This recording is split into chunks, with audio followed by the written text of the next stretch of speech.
That's a choice, right? It's a little scary. We'll see if the quantity approach ultimately works. But on the flip side, if they took that route and also were convinced AVT could be a tackle, then I would applaud it, because you look at that situation and go, we think AVT's a tackle. He's shown he's very capable at tackle. And if it doesn't work out, and it most likely will, we've peppered the board with a ton of depth. But instead, you're just trotting the depth out there from the get-go, right? That's kind of my biggest complaint, is that, and I don't think Dwayne Brown is depth. I think he's much better than that. Although old and a little injured, or maybe a lot of injured, we don't really know the extent, because he played hurt last year and he's not back yet. It's very tricky. You just wonder when is the ripcord moment, I think, is what I keep thinking, where Saleh and most notably Hackett look at this. My point is, shit gets real when football's played, right? Yep. Everybody has these conversations and these roster plans for month after month, from winter all the way through the summer. And that's between Joe Douglas and the coaching staff and the personnel department. All that's pretty and great and nice. But as soon as actual football things start to happen, tape, and hard decisions have to be made, and we've seen Robert Saleh make hard decisions in a pinch, all of that gets thrown away. It's not in Joe Douglas's hands anymore. Joe Douglas should not be, and I'm not saying he is, Joe Douglas should not be saying, well, you got to, play Dwayne Brown and Max Mitchell at tackle and keep AVT at guard. Like, you do what is best for the team.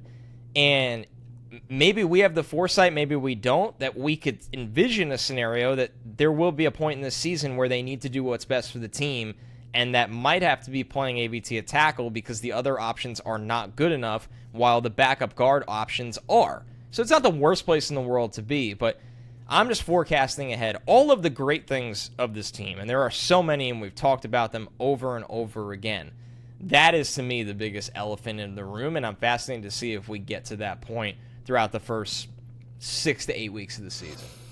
It feels inevitable to me that at some point between week 5 and week 10, the Jets are either going to move AVT out to right tackle or they're going to make a move for a veteran. It just feels like with the 6 teams they're playing to start the year and how good some of those defenses are, there's going to be a moment where Rodgers takes a hit or they have a bad loss. Because, again, they're not going to win every game. Every game is not going to be sunshine and rainbows. They're going to have an ugly game in those first 6 where it spurs that type of action where they pull the ripcord, as you said. Either internally, we know AVT can do it, which is why he's special, or they go get really aggressive on the trade market at the deadline, because that's the time when you can be that aggressive. And we've seen teams be aggressive in season when they believe they're a serious contender. So I think it's coming inevitably at some point. It's just a matter of when. I don't necessarily think a matter of if.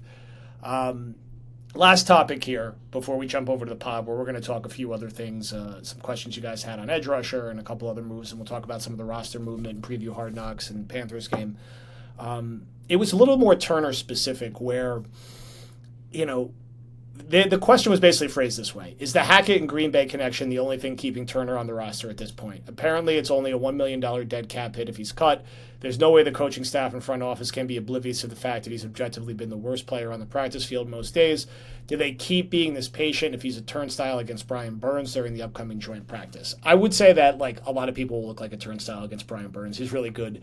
I don't know. Yeah. I think Turner is my read is yes, he's been bad. Has he been that flagrantly Wayne Hunter bad? I don't know. Now, it's a fair concern. It's a fair criticism. Turner not being good is not a surprise. He's really a backup, not a starter. So he's going to look like a backup when he's playing with the starters. I think coaches like having guys around who know the offense. Coaches like having guys around who they've seen start in the system. Rodgers probably likes having an offensive lineman out there who he's played behind before, even if he's struggling, because he's just used to it. It's a thing. I am sure they are watching the tape every day. They're not oblivious to it. I think with Turner, again, for me, Turner feels like the kind of guy that you could hide and cover for a short stretch of games. You can't do it for 17 games. So, I don't know if internally they're I think I remain convinced that they're probably going to trade Becton, and Becton's not going to be here. And if he is here, it's as the backup left tackle, not as the starting right tackle.